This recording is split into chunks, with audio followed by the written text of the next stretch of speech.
soulmate expert and Asian matchmaker. Welcome to tonight's episode of Matchmaker Secrets, where we talk about love, dating, and relationships. And of course, matchmaking. So time and again, we have had some people who have come to us and wonder like, how can we help them with their anxiety and trauma?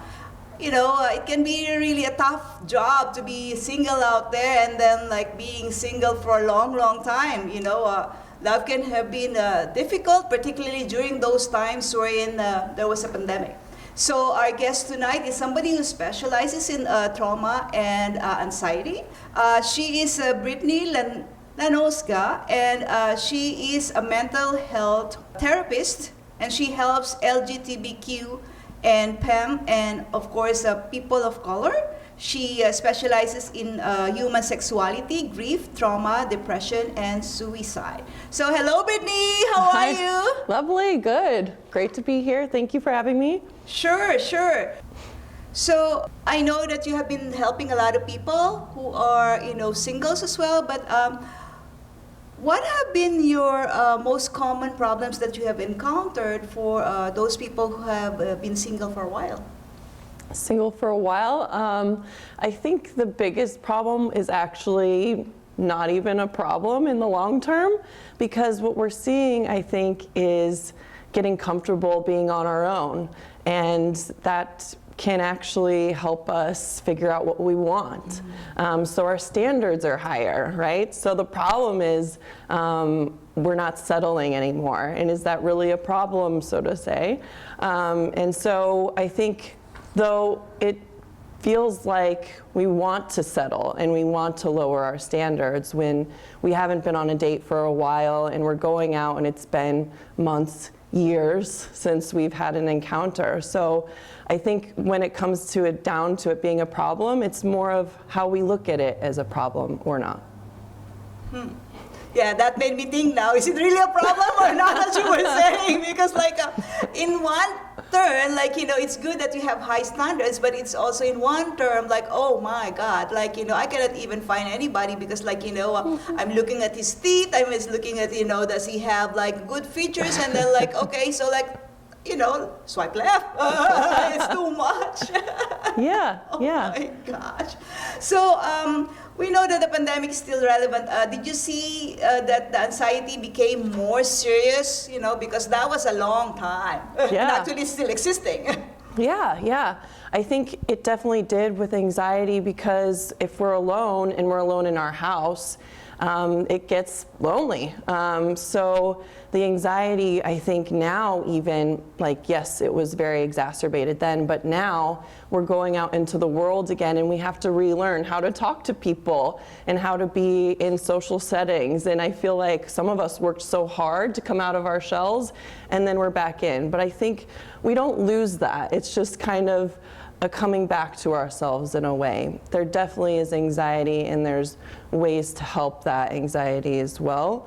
And when you talked about, having problems, I think we're trying to assign roles to people as well. And so I think us being encased in our own kind of thoughts, we can actually decide what roles we can have for other kinds of people, domestic, romantic, sexual roles, because those are all actually different roles. And if we put them all on one person, that actually can lead to more chances of incompatibility.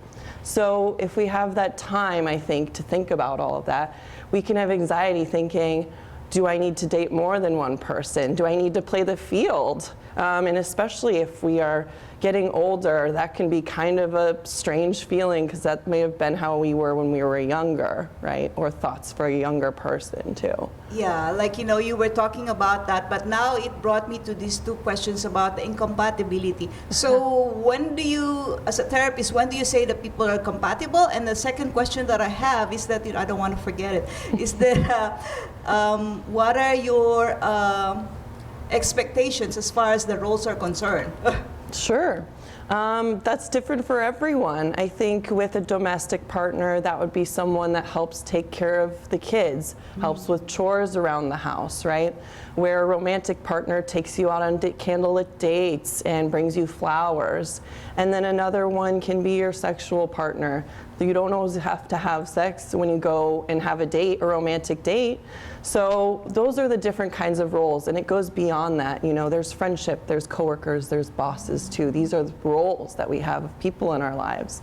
And in terms of incompatibility, the more roles we put onto one person, the more we're around them, that's just inevitable. The more time you spend with someone, you're gonna have conflict and things like that. Okay.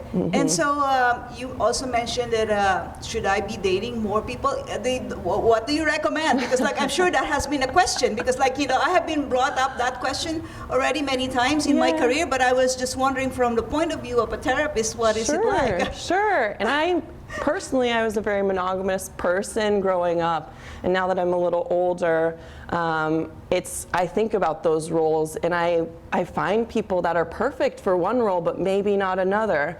And so that's how I kind of wrap my head around that, is I'm like, this person is good for this person is good for that. So I recommend it. I mean, when we talk about not settling, that means going out in the field and trying new things. Okay, all right, yeah. Like I remember there's this speaker who's well known, and he was saying that you already have everybody that you're looking for in your life. It's just like, you know, from different people. So it's not just one person. So like, you know, that's a problem. But because like, you know, in reality, we have to accept, like, you know, you cannot have everything in one person.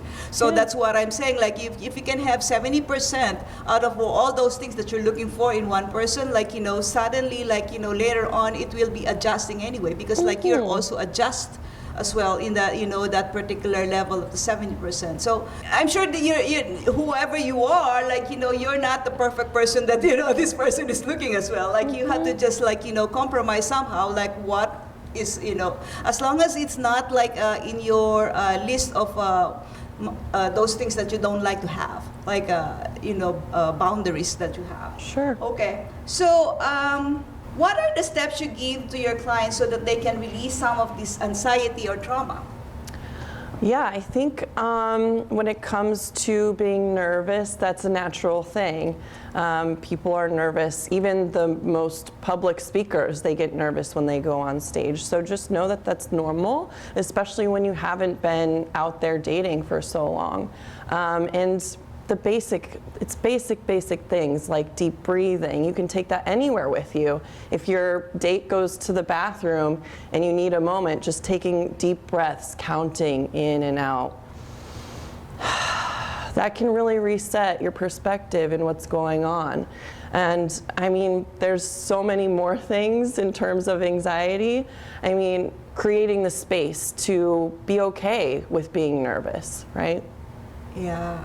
I like that, because like I remember that I usually tell those people who are following me, I said to them that you have to, you know, turn on the music when you're driving to the destination that you're going while on a date, and then, like, you know, dance and do your happy dance, whatever kind of dance, you know, so that at least you will have a different vibe, so that you're more or less like, okay, you're gung-ho as compared, like, you know, because the energy is there, like, you know, if you're feeling like low, and then, like, you know, your date is gonna get it, and it doesn't make sense. Yeah, and you can create intention around things as well.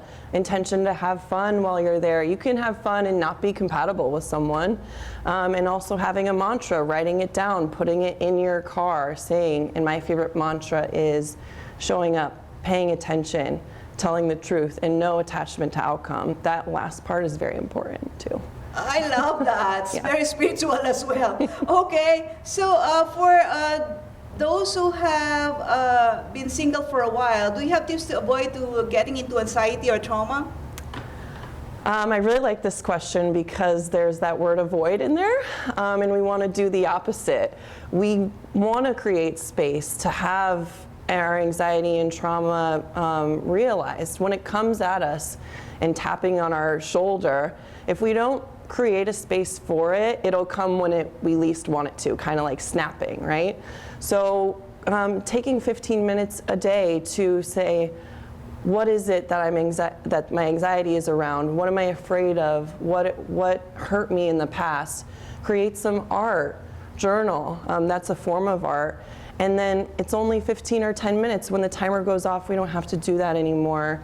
And we can go on our date knowing we created space for that. Oh, wow. So, do you have any last minute nuggets you would like to impart to those who resonates with your specialization? Yeah, I mean, just be yourself, and just along with the lines that we've been talking about earlier, I think the work is in ourselves, like you mentioned as well. As long as we're doing that, we're going to attract someone. Don't settle.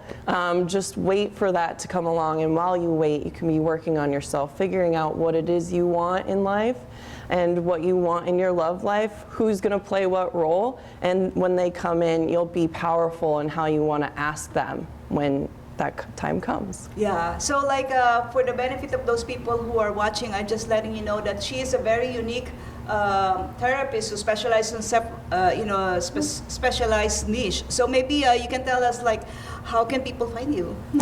Yeah, so I work at Third Eye Therapy Chicago. Our office is downtown, but we also do virtual.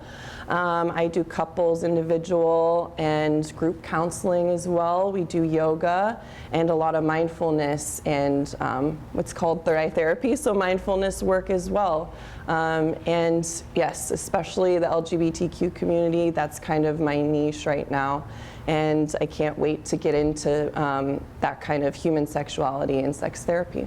Awesome, awesome. So for those people who are watching tonight, if you're an expert on love, dating, and relationships, just let me know, because like obviously, like I want to have you in the show. And also, if you are also single and wondering how can you navigate on love, dating, and relationship, we want to have you over here, because like, you know, we can definitely find ways in order to be creative and help you. So that's it for today. Thank you so much again for being with us, and then we'll see you soon. You take care. Lovely.